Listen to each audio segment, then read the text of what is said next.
ছবির এই ব্যক্তির মাথার দাম ৭০ লাখ মার্কিন ডলার। লেবাননের সশস্ত্র বাহিনী হিজবুল্লাহর শীর্ষ কমান্ডার ইব্রাহিম আকিল সম্পর্কে শুধুমাত্র তথ্য দিতে পারলেই এই পুরস্কার ঘোষণা করে যুক্তরাষ্ট্র। কিন্তু তিনি এমন কি করেছেন বা এমন কে ছিলেন যাকে ধরার জন্য মরিয়া ছিল পেন্টাগন?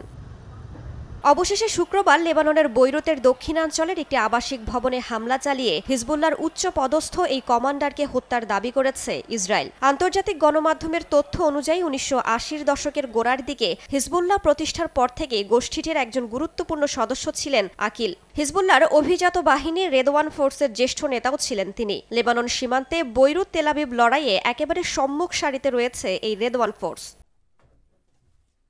মার্কিন কর্মকর্তারা জানান, ইব্রাহিম আকিল তাহসিন নামেও পরিচিত। সশস্ত্র গোষ্ঠী হিজবুল্লাহর সর্বোচ্চ সামরিক কমিটির সদস্য ছিলেন তিনি। ১৯৮৩ সালে বৈরুতের মার্কিন দূতাবাস ও মার্কিন মেরিন কোরের ব্যারাকে হামলার ঘটনা ঘটে। ওই হামলায় দূতাবাসের ৬৩ জন ও মেরিন কোরের ব্যারাকে ২৪১ জন মার্কিন সেনা নিহত হন। ওয়াশিংটনের অভিযোগ, এই হামলার পেছনের মাস্টারমাইন্ড ছিলেন ইব্রাহিম আকিল। ১৯৮০ দশকে যুক্তরাষ্ট্র ও জার্মান নাগরিকদের অপহরণের নির্দেশদাতা হিসেবেও আকিলের নাম রয়েছে।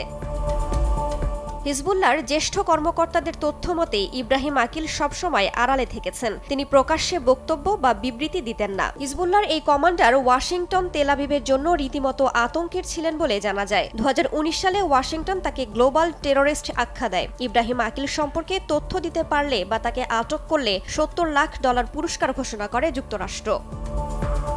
ইব্রাহিম আকিল ১৯৬২ সালে লেবাননে জন্মগ্রহণ করেন। তাকে হত্যা হিজবুল্লাহর জন্য বড় ধাক্কা বলে মনে করছেন অনেকে। রাইসা জান্নাত, সময় সংবাদ।